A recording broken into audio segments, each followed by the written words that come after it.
안녕하세요, 로테스트입니다. 저희가 오늘은 조금 특별한 비교 시승을 준비했습니다. 오른쪽에 보이는 차는 토요타 시에나고요, 왼쪽에 있는 차는 토요타 알파드입니다. 같은 집안의 두 하이브리드 미니밴을 저희가 오늘 함께 가지고 왔는데, 아마 이번 영상 제목 보시고 저 차를 왜 비교하지? 가격 차이도 너무 나고 옵션도 너무 다른 거 아닌가?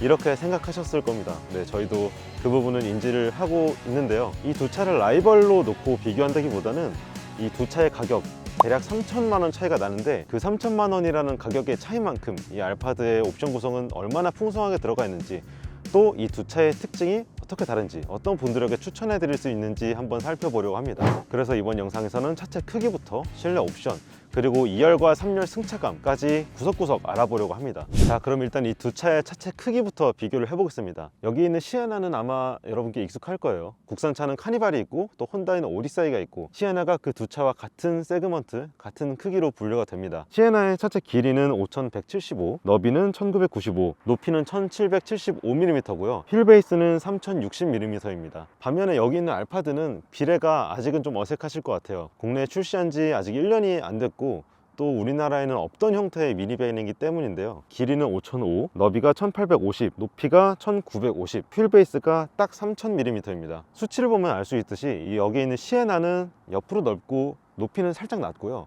반면 알파드는 전폭이 좁고 키가 훌쩍 키워진 형태로 제작이 되어 있습니다. 이 두 미니밴의 비율이 다른 이유는 각 차종이 활약하는 국가가 다르기 때문입니다.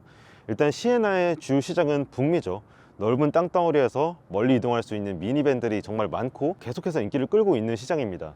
그렇기 때문에 크기 면에서 타협할 필요가 없었고요. 반면에 알파드는 일본 내수 시장, 그리고 동남아 시장을 위한 모델입니다. 일본 기준으로만 봐도요, 차선이 되게 좁죠. 그리고 골목도 좁은 곳이 많고, 특히 주차하기가 굉장히 어렵습니다. 그래서 이런 형태의 미니밴이 일본 내수 시장용으로는 또 정말 많습니다. 자, 이제는 디자인을 조금씩 살펴보려고 하는데요. 시에나는 사실 최근에는 바뀐 적이 없습니다. 디자인도 처음 나왔을 때 그대로고, 연식 변경을 하면서 이 4륜구동 모델과 전륜구동 모델의 옵션 구성만 조금 바뀌었을 뿐이지 외관으로는 변한 부분이 아직 없습니다. 여기 있는 알파드는요, 아직도 도로에 나가면 정말 많은 분들의 시선을 받는 차입니다. 이전 세대에서도 인상이 정말 센 얼굴을 갖고 있었는데, 신형 알파드도 그 분위기를 가져오면서 이 라디에이터 그릴 패턴을 조금 더 갑옷을 입은 것 같은, 마치 갑각류의 등딱지를 보는 것 같은 느낌도 들고요. 그리고 시선을 살짝 틀어서 정측면에서 이 차를 바라보게 되면 보닛이 정말 짧다는 걸 눈치챌 수 있습니다. 여기 있는 시에나와 비교해도 사실 시에나도 보닛이 그렇게 큰 편은 아니거든요. 그런데 이 차의 한 3분의 2 정도 되는 것 같아요. 그만큼 앞유리가 앞으로 쭉 뻗어나와 있는 캡포워드 디자인이고, 보닛을 끝까지 올려서 위풍당당하고 좀 권위적인 모습을 갖고 있는 게 아닌가 싶습니다. 네, 시에나의 옆모습입니다. 저희가 가져온 트림은 4륜구동 모델이에요.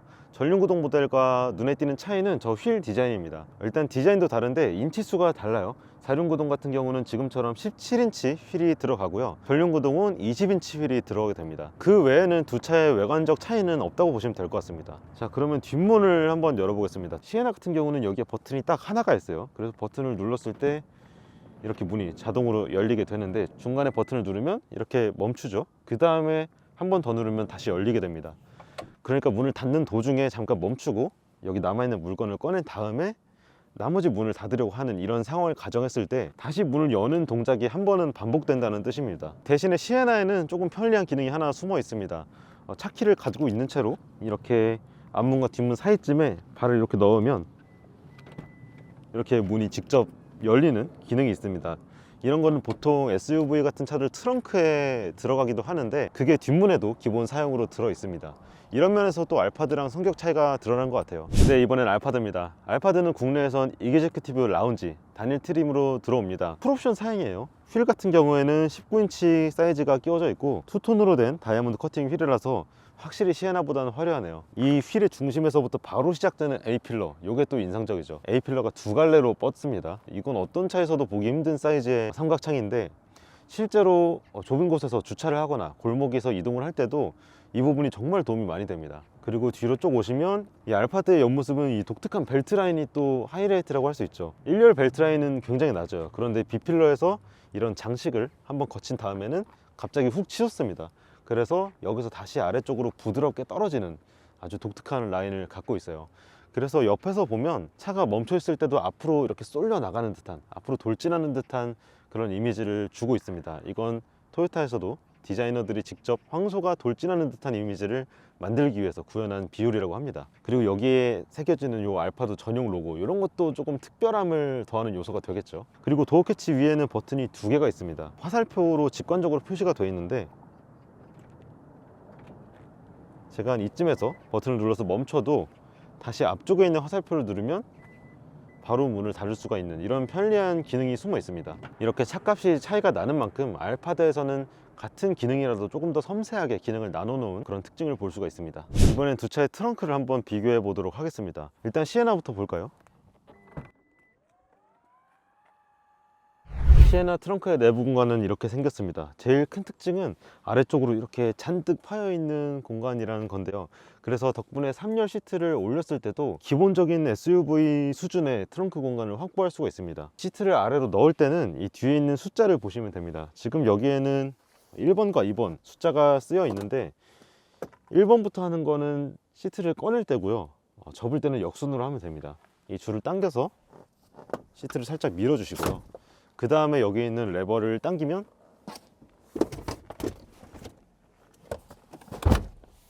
이렇게 완전히 바닥으로 가라앉게 만들 수가 있습니다. 이쪽도 마찬가지고요. 이렇게 하면 정말 넓은 공간이 나오죠. 지금 보시는 오른쪽 2열 시트는 가장 앞으로 밀어서 고정한 상태고요, 이 왼쪽 시트는 3열이랑 닿아서 어느 정도 적당하게 누구나 넓게 앉을 수 있을 만큼만 조절을 해 놓은 상태입니다. 그리고 저 레일 위치를 보시면 아무리 뒤로 당겨도요, 중형급 SUV 정도의 트렁크 공간은 기본적으로 나옵니다. 아무리 큰 짐도 어느 한쪽이 뜨지 않게 적재를 하실 수가 있고요. 다만 이 시트를 들어 올릴 때 좀 무게가 있기 때문에 그런 부분에서는 약간 불편함은 있습니다. 이제 알파드의 트렁크를 볼 텐데요, 알파드의 트렁크 여는 방법은 두 가지입니다.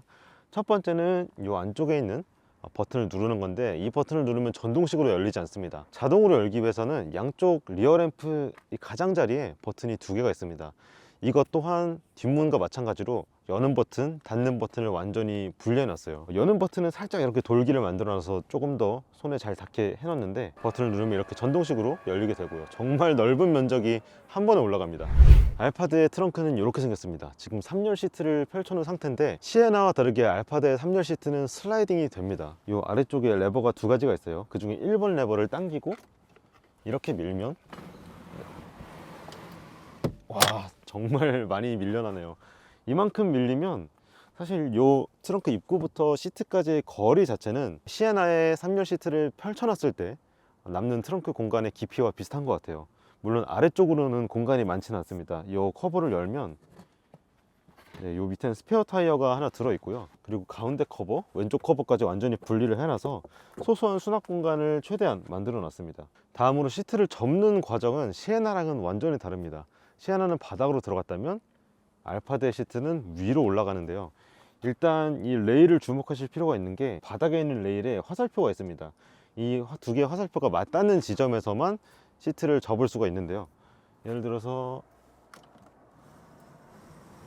이쪽은 제가 둘 중에 앞쪽에 있는 화살표에 두고 한번 진행을 해 보겠습니다. 1번으로 앞뒤 거리를 조정해 주고요, 2번 레버를 당기면 등받이가 접히면서 이렇게 아래쪽에 있는 힌지 고정이 풀리게 됩니다. 그러면 여기에 이렇게 고리가 하나 있어요. 이 클립을 빼서 이 필러 끝에 있는 클립에 이렇게 묶어주면, 지금 이 상태에서는 시트가 살짝 고정이 덜 되어 있는 상태인데, 이 고리 안에 벨크로가 있습니다. 그래서 바짝 당겨준 다음에 이 벨크로를 붙여주면 조금 더 튼튼하게 고정을 하실 수가 있습니다. 이쪽도 마찬가지예요. 이렇게 탄성에 있는 스프링이 들어가 있어서 시트를 올리는 데는 생각보다 힘이 많이 들지 않고요, 여기서도 바로 이렇게 클립을 꽂아두면 고정이 이렇게 잘 됩니다.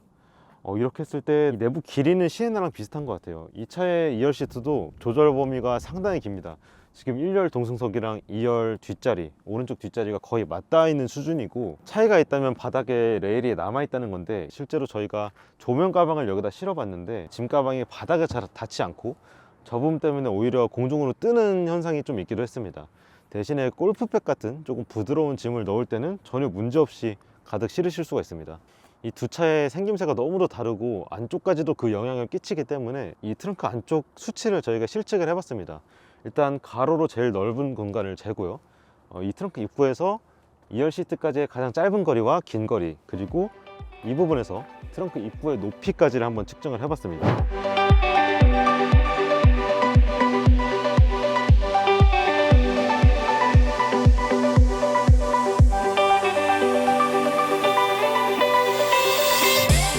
이 수치는 저희가 측정을 하긴 했지만 참고만 하시는 게 좋을 것 같습니다. 예를 들어서 가로의 길이는 저희가 알파드가 더 넓다고 말씀을 드렸지만, 알파드 같은 경우에는 내부로 조금만 들어가면 구조물들이 바로 나타나기 때문에 그 부분에서 약간의 불편함이 있을 거고요. 또 알파드의 시트는 시에나처럼 바닥으로 사라지지 않고 이렇게 벽에 계속 매달려 있다 보니까 위로 올라갈수록 좌우 폭이 좁아진다는 특징이 있습니다. 지금 이 두 시트를 전부 다 뒤쪽으로 밀고 올려놓은 상태인데, 이 상태에서 시트와 시트 사이의 거리는 704mm로 나왔고요. 그렇기 때문에 각각의 장단점이 분명히 있지만 부피가 큰 짐을 싣기에는 여전히 시에나가 더 수월한 것 같습니다. 반면에 알파드는 이렇게 시트가 위로 올라가게 된 배경이 있습니다. 이것 또한 일본 차들의 문화, 특성에서 볼 수가 있는데, 이 일본에 있는 미니밴들 중에서는요, 알파드도 마찬가지고 이 뒤쪽에다가 휠체어가 올라갈 수 있는 리프트, 특장차를 만든 경우가 많습니다. 그럴 경우에 시에나 같은 경우에는 그 레일을 달기 위해서 3열 시트를 걷어내야 되는 그런 번거로움이 있지만, 이렇게 벽에다가 시트를 걸어 놓으면 그 부분을 일단 생략할 수가 있고요. 결국 이렇게 생긴 형태의 미니밴에 휠체어 리프트를 넣게 되면 3열 시트를 언제든지 다시 펼쳐서 쓸 수도 있고요. 그리고 휠체어가 올라탔을 때 공간도 또 확보가 충분히 되어 있기 때문에 이런 독특한 방식의 폴딩 방법이 생겨났다고 보시면 되겠습니다. 자, 이제 두 대의 1열부터 실내를 한번 비교해 보도록 하겠습니다. 이 시에나 1열의 특징이라고 한다면 엄청난 수납 공간이라고 할 수 있겠습니다. 이 센터 콘솔 아래로 정말 큰 공간이 이렇게 뚫려 있습니다.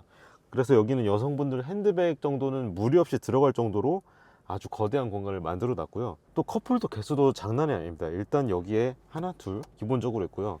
이 커버를 열면 또 두 개가 나옵니다. 컵홀더로 쓰지 않더라도 기본적으로 이렇게 뭐 찹키를 잠깐 넣어준다거나 하는 용도로 쓸 수 있기 때문에 아주 마음에 들고, 또 여기는 닫았을 때 이렇게 얇은 공간이 나오죠. 여기는 이렇게 스마트폰을 이렇게 쏙 넣어둘 만한 자리도 나옵니다. 스마트폰 무선 충전 패드는 이 앞에 있습니다. 이 가운데에 이렇게 스마트폰 무선 충전 패드를 마련을 해놨고요. 지금 이 차에는 폰 프로젝션 기능이 유선으로 되어 있습니다. 그래서 여기에 통신 아이콘이 있는 커버가 있는데, 얘를 열면 A타입으로 USB 케이블 단자가 하나 있습니다. 자, 그리고 이 가운데에는 9인치 모니터가 들어가 있습니다. 이것도 처음 출시됐을 때는 변하지 않은 포인트인데, 양쪽으로 베젤이 아주 크고 또 물리 버튼을 어느 정도 남겨놓은 형태이기 때문에 좌우 여백을 좀 넉넉하게 잡아둔 것 같아요. 그 아래로 공조장치 버튼들이 있는데, 여긴 정말 직관적이어서 좋습니다. 터치 방식이 하나도 없고 왼쪽 열선부터 통풍, 그리고 오토 에어컨, 이런 것들이 일렬로 쫙 마련되어 있어서 처음 타시는 분들도 어렵지 않게 원하는 기능을 조작할 수가 있습니다. 그리고 계기판은 반반이 섞여 있습니다. 가운데는 디지털 디스플레이가 있고 양쪽으로 아날로그 계기판이 달려 있는데, 이 차는 엔진 회전수를 직접적으로 볼 수는 없고, 이 차가 지금 얼마나 효율적으로 운전하고 있는지 이런 걸 알려주는 바늘이 왼쪽에, 그리고 현재 속도를 알려주는 속도계가 오른쪽에 자리해 있습니다. 스티어링 휠까지도 정말 전통적인 형태예요. 항상 도요타가 쓰던 방식이고, 여기에도 터치 버튼은 없습니다. 전부 물리 버튼으로 이 계기판을 조작할 수 있는 버튼과 또 어댑티브 크루즈 컨트롤 관련 버튼들이 양쪽에 가지런하게 정렬이 되어 있습니다. 이 왼쪽에도 수납 공간이 살짝 더 있고요. 아래쪽에는 버튼이 정말 많아요. 스티어링 휠 열선이랑 서라운드 뷰, 그리고 오토 하이빔, 그리고 ESC 버튼, 밑에는 주유구 버튼과 파워 도어 오프 기능이 있는데, 저 파워 도어 오프 버튼을 누르면 2열 도어를 전동으로 열 수 없게 됩니다. 그리고 대형 미니밴답게 후방 시야를 더 쉽게 확보하기 위해서 전자식 룸미러도 들어갔고요. 또 이 위쪽에도 2열 문과 또 트렁크 버튼을 제어하는 버튼들이 다 들어 있습니다. 양쪽으로 이렇게 도어 버튼, 그리고 가운데에 트렁크 버튼이 있고요. 그 사이에는 썬루프 버튼이 있는데, 일단 썬루프를 여시려면 기본적으로 수동으로 한번 이렇게 열어 주셔야 됩니다. 커버를 열고 난 뒤에 버튼을 눌러주시면 위쪽 썬루프가 열리게 됩니다. 다만 이 차는 썬루프가 1열에만 있습니다. 2열부터는 썬루프가 적용되지 않아서 생각보다 뒷좌석 승객들의 시야가 엄청나게 개방감이 좋지는 않은 것 같아요. 이 안쪽 공간은 정말 깊어요. 제가 팔을 넣으면 이렇게 손가락을 이렇게 완전히 펼쳤을 때 한 여기 정도까지 들어갈 만큼 아주 깊은 깊이와 그리고 충분한 넓이를 자랑하고 있습니다. 다음은 2열입니다. 2022년형으로 업그레이드 되면서 4륜구동 버전에도 이렇게 오토만 시트가 달렸습니다.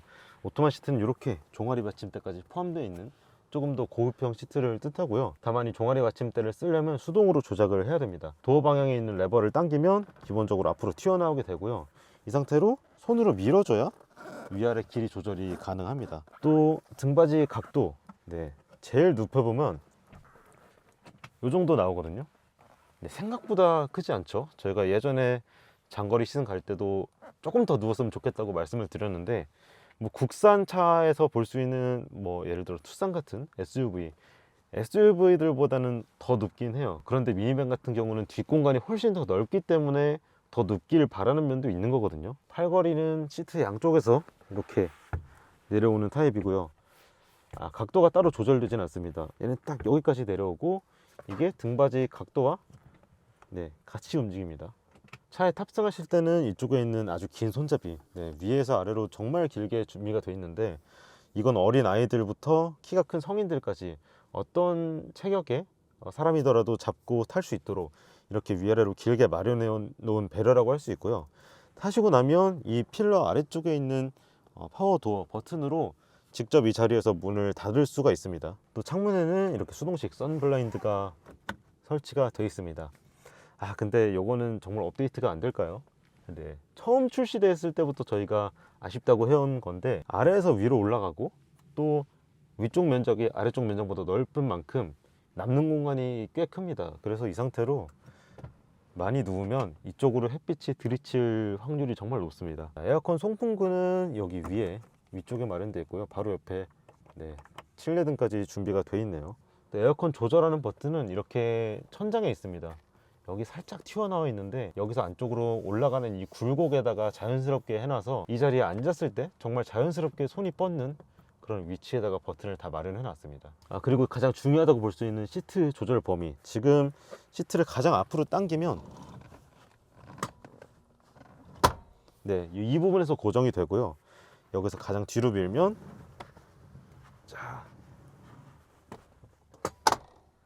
여기까지 갑니다. 여기는 제가 키가 164긴 한데 무슨 짓을 해도 발이 앞 시트에 닿지 않는 그런 위치까지 뒤로 당겨집니다.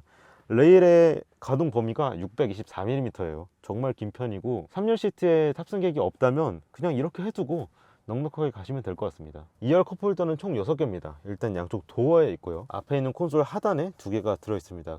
나머지 2개는 각각의 시트에 붙어 있는데, 저런 플라스틱 형태의 컵홀더는 아니고요. 이렇게 한쪽이 메쉬로 된 컵홀더입니다.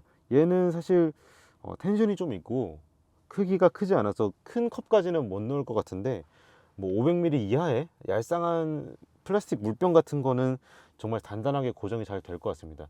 그리고 여기에 물을 꽂지 않더라도 이렇게 휴대폰을 간단하게 넣어 두셔도 아주 안정적으로 보관을 하실 수가 있습니다. 마지막 3열입니다. 3열부터는 슬슬 머리 공간이 조금 신경 쓰이기 시작하는데요.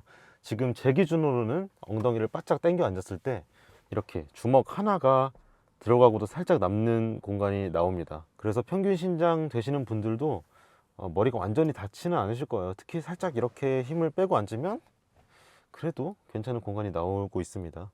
뭐 양쪽 숄더룸 같은 경우에는 정말 걱정할 필요도 없이 많이 남아 있고요. 시트 쿠션의 각도 그리고 품질도 조금 달라지는데, 일단 푹신함이 어느 정도 있긴 하지만 그래도 안락함은 확실히 2열보다 떨어지죠.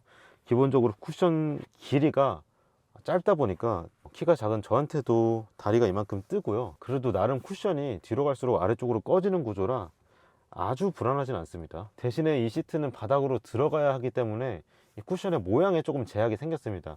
양쪽 모서리가 대각선으로 깎여 있어요. 그래서 옆 사람과 자리를 맞춰가면서 이렇게 한쪽 끝으로 붙게 되면 사실상 이 바깥쪽 다리는 엉덩이만 거의 걸치고 있는 정도로 지지해 줄 부분이 많지 않습니다. 그 외에는 이쪽에 컵홀더 2개가 양쪽에 있고요. USB 포트는 오른쪽에만 A타입 하나, C타입 하나가 있습니다.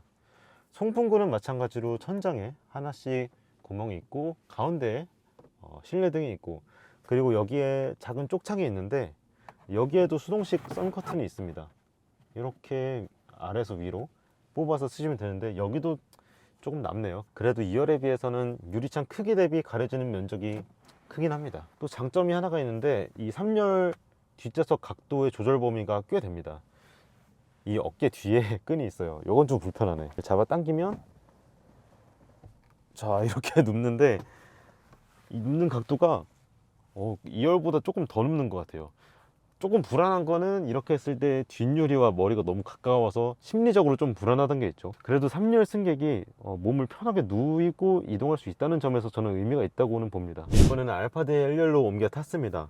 이 알파드의 실내에 딱 앉으면 드는 생각은, 첫 번째는 일단 이 로고만 가리면 렉서스나 다름이 없다 라는 생각이 들어요. 왜냐면 소재가 정말 고급스럽고 구성 자체도 실용적인 것보다는 조금 더 편안하고 고급스러운 쪽으로 초점이 맞춰져 있습니다. 예를 들면 이 모니터가 지금 렉서스의 RZ, RX, NX에 들어가는 그 시스템과 똑같습니다. 크기는 14인치고요 일단 크기부터 시에나의 9인치보다 훨씬 앞서죠. 위쪽에는 필요한 정보를 띄우고 이 아래쪽에 공조 장치를 통합해서 이 다이얼 안에 온도를 표시하는 이 방식, 아주 깔끔하면서도 보기 편하고 실용적인 방식으로 배치를 해놨고요. 이 차 같은 경우는 유선으로 안드로이드 오토를 쓸 수 있고 무선 카플레이도 지원을 합니다. 시에나보다 수납 공간이 부족한 건 사실이에요. 여기 센터 콘솔의 높이가 시에나만큼 올라와 있긴 하지만 이 아래쪽이 완전히 막혀 있고 여기에 약간의 수납 공간만 있습니다. 이 수납 공간은 또 운전석에는 없습니다. 그리고 센터 콘솔 여기 수납함을 열어보면, 자 여기 역시 좌우로 열리는 폭은 시에나랑 비슷합니다. 그런데 팔을 넣었을 때 깊이가 네, 얘는 한 손목보다 조금 더 여기까지밖에 안 오네요. 대략 10cm 정도는 더 알파드가 얕은 것 같아요. 지금 소개해드리려고 여기저기 만지고 있는데 가죽을 둘러싼 범위도 장난이 아니죠. 여기 커버부터 가운데 통로, 그리고 모니터를 감싸는 이 양쪽 지지대, 대시보드는 기본이고요. 또 이 계기판 커버랑 바로 앞에 있는 이 대시보드 재질까지도 정말 부드럽게 감싸놨습니다. 이 대시보드 앞쪽으로 가면 한 번 더 경계가 나눠지게 되는데 그 뒤부터는 플라스틱이고요. 그 이외에 탑승객의 손이 닿는 모든 곳에는 가죽, 우드 트림, 금속, 그리고 천장에 이렇게 씌워진 부드러운 패브릭 소재로 다 감싸져 있습니다. 이런 것들 때문에 이 알파드는 특히 토요타의 레벨을 넘어섰다는 생각도 들어요. 계기판은 풀 디지털 디스플레이입니다. 시에나와는 다르게 모든 정보를 아주 큰 화면에서 디지털 화면으로 띄워주고 있고요. 이 스티어링 휠 위에 있는 버튼들도 반터치 타입입니다. 이것도 렉서스에 먼저 적용된 시스템이죠. 생김새는 조금 다르긴 한데 원리는 똑같습니다. 이 위에 손가락을 갖다 대면 헤드업 디스플레이의 그 위치에 해당하는 아이콘이 활성화가 되면서 각 기능들을 조작을 할 수가 있는 거죠. 그리고 이 네 군데의 버튼은 아래쪽에 있는 이 물리 버튼을 한번 누름으로써 또 다른 네 가지의 버튼으로 바꿀 수가 있습니다. 컵홀더는 여기에 간단하게 두 개가 있는데 이 가운데 파티션 같은 게 있습니다. 얘를 이렇게 분리를 하실 수가 있고요. 분리를 하면 여러 가지 소품을 넣어둘 수 있는 수납 공간이 되고, 여기 보시면 이렇게 홈이 두 개가 나 있어서 앞쪽 공간, 뒤쪽 공간, 이 두 가지의 크기를 어떻게 나눌지도 직접 조절을 할 수가 있습니다. 그리고 그 앞으로는 스마트폰 무선 충전 패드가 있고, 그 위로 C타입 단자 두 개가 있는데 하나는 통신용이라서 안드로이드 오토를 유선으로 이용하실 때 쓰시면 되겠습니다. 기어 레버는 아주 짧은 전자식 타입으로 되어 있고요. 그 아래쪽에 주행 모드 버튼, 오토홀드, ESC, 그리고 전기 모드, 전자식 파킹 브레이크 스위치가 가지런하게 모여 있습니다. 이 차도 제어할 부분이 상당히 많죠. 역시 머리 위에 버튼들이 정말 많습니다. 기본적으로 가운데에는 트렁크 열림 버튼, 양쪽으로 뒷문을 열 수 있는 버튼이 있고요. 또 양쪽으로 이렇게 조그 셔틀 같은 게 있는데, 왼쪽에 루프 쉐이드는 2열 지붕에 있는 천을 걷어내는 역할을 합니다. 그리고 여기에는 사이드 쉐이드는 2열과 3열 창문에 있는 선쉐이드를 열었다가 닫았다 할 수 있는 그런 버튼입니다. 모든 게 전동식으로 조절이 돼요. 여기 버튼 중에 뒷문을 여닫는 버튼은 이 스티어링 휠 왼쪽, 이 보이지 않는 곳에 또 있습니다. 이 차는 주로 의전용으로 쓴다고 했죠. 만약에 이 차가 호텔 앞에 서서 뒷문을 열어준다고 했을 때 일일이 이렇게 천장까지 손을 뻗기는 조금 불편하잖아요. 그러니까 운전을 하다가 멈추고 바로 왼쪽에 있는 버튼으로 손가락에 자연스럽게 가도록 여기에도 버튼을 따로 빼놨습니다. 그 위에는 시트 버튼이 두 개가 있는데, 이건 2열 전동 시트의 자세를 기본 형태로 다시 복구시키는 스위치입니다. 또 시에나와 마찬가지로 2열 도어가 전동식으로 움직이는 걸 끄는 버튼도 있고요. 여기에 AC 220V라고 써있는 버튼이 하나 있는데, 제 생각엔 이걸 누르면 뒤쪽에 있는 220V 단자에 전원을 공급하는 게 아닌가 싶어요. 마지막으로 볼 부분, 이 차 역시 디지털 룸미러가 적용이 되어 있습니다. 자, 알파드 2열입니다. 일단 딱 보시기에도 분위기가 다르죠. 제가 팔을 이렇게 오므리고 있으려고 해도 자연스럽게 좀 거만한 자세가 됩니다. 그만큼 이 차가 얼마나 의전용으로 디테일하게 만들어졌는지를 알 수가 있는데, 여기선 여러분께 보여드릴 게 정말 많습니다. 일단 시트의 기능부터 말씀드리고 갈게요. 시트는 완전히 전동식입니다. 지금 이 안쪽에 딱 이 시트 모양의 버튼들이 있죠. 일렬 시트를 조절하는 그 버튼들과 똑같이 이렇게 레버를 당기면 모든 부위가 전동식으로 움직이게 됩니다. 제일 인상적인 건 이 종아리 받침대 같아요. 이 아래쪽 버튼을 올리면 쭉 뻗어나오게 되는데, 이게 종아리 앞뒤 길이도 올라오는 각도에 비례해서 자연스럽게 늘어나기 때문에 딱히 신경 쓸 필요가 없습니다. 그리고 가끔 이 부분이 허약한 차들은 다리에 조금 힘을 주면 좀 휘청거릴 때가 있는데, 얘는 지지력이 참 좋습니다. 접을 때도 이렇게 구분 동작을 확실히 해서 접혀 들어가고요. 그 다음으로 놀란 건 이 암레스트입니다. 암레스트가 진짜 푹신하고 촉촉한 느낌이에요. 여기에 저반발 우레탄 소재를 넣었다고 합니다. 등받이에도 넣었고요. 그래서 팔을 댔을 때 너무 탱탱하지 않고 이 팔의 무게를 정말 자연스럽게 받아주는 그 느낌이 너무 좋네요. 시에나 같은 경우에는 아래쪽에 있어서 접근성이 약간 떨어졌는데, 알파드의 컵홀더는 여기 버튼을 누르면 이렇게 튀어나오게 됩니다. 그래서 지금 이 음료수를 이렇게 꽂아보면 이렇게 쏙 들어가는 거죠. 컵홀더가 암레스트에 있다고 해서 팔 공간을 그렇게 뺏지도 않아요. 워낙 길이가 길기 때문에 충분히 편안한 자세를 취하면서도 언제든지 이렇게 음료를 꺼낼 수 있는 그런 구성으로 만들어져 있습니다. 그리고 반대쪽, 이 안쪽 팔걸이 속에는 테이블이 숨겨져 있습니다. 이쪽 버튼을 눌러서 위로 열어주고,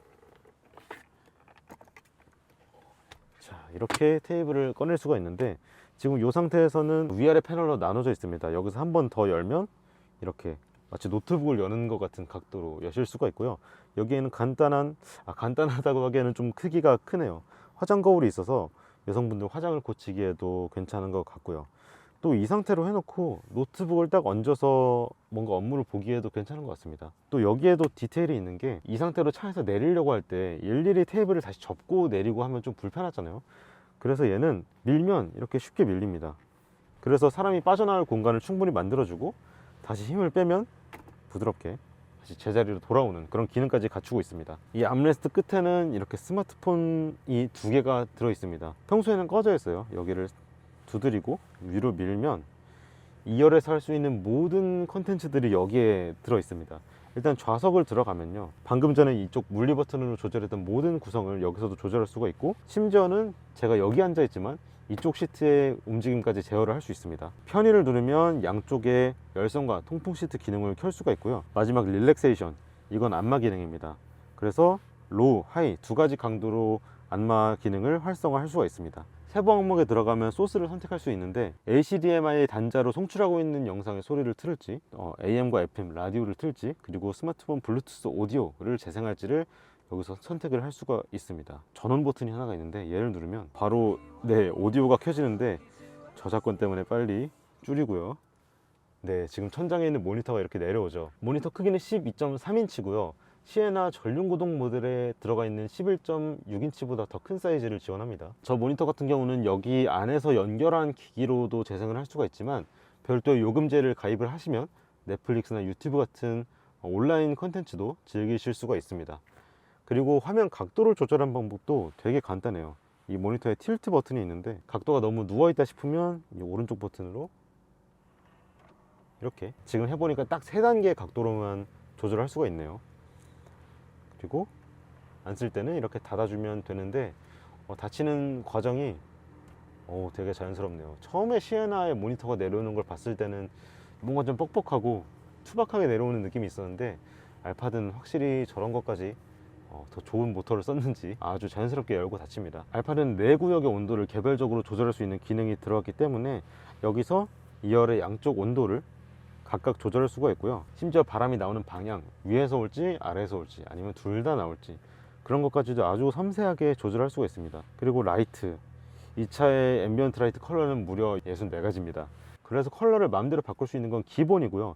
실내 조명의 강도를 얼마나 세게 설정할지, 또 독서등을 켤지 말지 까지도 이 안에서 다 조정을 할 수가 있습니다. 마지막엔 쉐이드 버튼인데, 이건 1열에서도 조절할 수 있었던 버튼이죠. 이 양쪽 창문과 지붕 위에 있는 패널, 총 6개의 유리창에 달린 전동식 블라인드를 이 안에서도 전부 여닫고 할 수 있습니다. 예를 들어 지금 썬루프에 선택이 되어 있는데, 닫기 버튼을 누르면 이렇게 빠르게 닫을 수가 있고요. 이 버튼들이 사실 천장에도 있어요. 여기에 문 닫는 버튼이랑 모든 선블라인드를 닫는 버튼들이 모여 있는데 팔을 천장으로 뻗을 필요 없이 이 화면을 통해서 접근할 수 있다는 점도 아주 편리합니다. 시에나랑 동일하게 이 차의 온도 조절 장치도 천장에 이렇게 마련이 되어 있는데 시에나보다는 조금 거리가 멀어요. 천장이 높아서 그런지. 그래서 이 부분은 확실히 아래쪽에 있는 액정으로 하는 게 나을 것 같습니다. 그리고 특이하게도 이 가운데에 추가적인 수납함이 있습니다. 보통 1열에 이렇게 선글라스를 넣어두는 케이스가 있는데 2열에도 있고 뒤에 3열에도 있어요. 자, 이 앞부분은 또 뭐가 있는지 보겠습니다. 여기에도 뭔가 수납 공간이 많을 것처럼 생겼죠. 일단 윗부분을 열어보면 이렇게 HDMI 단자 하나, 220V 소켓이 하나가 있습니다. 아까 말씀드린 앞에서 전원 온 버튼을 누르면 여기서 전기를 끌어다 쓸 수 있는 거죠. 220V 소켓 같은 경우에는 트렁크 우측 하단에도 있어서 정차 중에 사용하실 때는 양쪽으로 전원을 끌어다 쓸 수 있는 점도 알아두시면 좋겠습니다. 이 왼쪽에는 약간의 수납 공간이 있는데 여기는 원래 천장에 있는 모니터를 제어할 수 있는 리모컨이 들어가 있습니다. 아래쪽 공간은 이렇게 열리는데 큰 특징은 없는 수납 공간인데 깊이가 엄청 깊습니다. 팔을 넣어 보니까 거의 이 센터 콘솔 수납한 만큼이나 깊고요. 여기에도 여러 가지 뭐 넣어 놓기 좋겠네요. 그리고 또 마지막으로 끝나지 않네요. 1열 시트 하단에 보면 이렇게 서랍이 있죠. 얘는 많이 나오진 않아요. 이 앞쪽으로는 하이브리드 배터리가 들어가 있기 때문에 공간을 많이 파내진 못하는데 요 작은 틈까지도 수납 공간을 만들어 놨습니다. 진짜 마지막으로 말씀드릴게요. 장바구니를 걸 수 있는 고리도 4개나 있습니다. 일단 이 손잡이 아래에 이렇게 고리가 숨어 있고요. 이건 양쪽으로 빼서 쓰실 수 있습니다. 두 번째로는 이 위에 천장 손잡이의 가장 오른쪽에 이렇게 또 작은 고리가 있습니다. 여기는 장바구니보단 옷걸이를 걸어두는 용도가 맞는 것 같네요. 그러고 보니까 얘도 손잡이가 있긴 한데 시에나보다 위아래 길이가 훨씬 기네요. 그리고 손잡이를 둘러싼 소재가 가죽입니다. 되게 고급스러워요. 안쪽에는 심지어 바느질도 되어 있습니다. 또 전동식 선블라인드는 여기에 있는 버튼으로도 간단하게 닫을 수가 있고요. 위에서 아래로 내려오는 타입이고 빈틈없이 완벽하게 가려집니다. 그리고 이 끝에서는 살짝 속도를 줄이면서 닫히는 그런 우아한 모습까지 볼 수 있습니다. 인테리어 파트 마지막 순서 알파드 3열입니다. 지금 3열 시트가 조금 되게 이상하게 되어 있죠. 뒷자리는 분명 3명이 탈 수 있다고 했는데 이 알파드의 3열 시트는 정확히 반반으로 쪼개집니다. 그 중에 왼쪽 절반을 제가 가장 앞으로 당겼을 때고요. 이러면 뒷자리에 트렁크 공간이 꽤 남죠. 아까 보여드린 것처럼. 자, 이 아래쪽에는 레버를 제껴서 뒤로 쭉 가보겠습니다. 자, 이만큼 갈 수 있고요. 3열 시트의 조절 범위가 정말 상당하네요. 그리고 3열 앞뒤가 조절이 안 됐던 시에나보다 자유도가 확실히 높은 것 같습니다. 또 알파드의 3열 시트 등받이 같은 경우에는 뒤로 눕는 각도에 제한이 없습니다. 아예 없어요. 그래서 시트를 앞으로 쭉 빼고 등받이를 눕히면 완전히 일자로 펼치는 것도 가능은 합니다. 지금 제일 왼쪽 자리에 앉아 있는데 시에나에서 아쉬웠던 부분이 이 왼쪽 가장자리에 시트가 깎여서 없어진 부분, 그래서 허벅지를 충분히 지지하지 못하는 부분, 이걸 말씀드렸는데 얘는 이쪽 뒷바퀴 휠하우스를 타고 넘는 부분까지 시트로 감싸져 있어서 허벅지를 잡는 느낌이 훨씬 좋습니다. 이쪽도 심지어 살짝 올라와 있어요. 그래도 방석 길이 자체는 시에나처럼 짧고 높이도 그렇게 충분하지 않습니다. 대신에 이런 가죽의 소재는 훨씬 좋네요. 등받이에 이렇게 기댔을 때 느낌도 알파드가 더 좋습니다. 자, 그럼 가운데 한번 앉아 보겠습니다. 나름 3인승이니까 이렇게 앞뒤 길이를 맞춰주고, 그러면 여기에 헤드레스트가 기본적으로 달려있기 때문에 등받이 그리고 쿠션만 맞춰주면 여기에도 사람이 탈 수가 있습니다. 이렇게 해서 등받이 각도를 맞춰주고 타면 되는데 기분이 좀 묘하네요. 시트가 이렇게 가운데로 솟아 있다 보니까 앉는 느낌이 그렇게 쾌적하지 않습니다. 그리고 등받이 부분이 지금 쿠션감이 전혀 없는 부분만 모아져 있기 때문에 보시면 팔걸이에요. 팔걸이인데 이걸 올려두면 사람이 앉을 수 있다, 그 정도입니다. 그렇기 때문에 여기 앉아서도 이동을 할 수 있겠지만 웬만하면 누군가 태우지 않는 게 나을 것 같습니다. 자, 그리고 3열에서도 고급 사양은 여전히 많습니다. 여기에도 선블라인드가 전동식으로 들어갑니다. 위에서 아래로 내려오고요. 정말 빈틈없이 꽉꽉 채워주는 모습, 그물 텐션도 괜찮은 것 같네요. 그리고 여기에는 간단한 컵홀더 하나, 여기에 USB-C 포트 충전 단자가 하나씩 있습니다. 차이가 있다면 시에나 같은 경우에는 이 부분에도 스피커가 하나 있어요. 스피커의 개수는 알파드가 더 많습니다.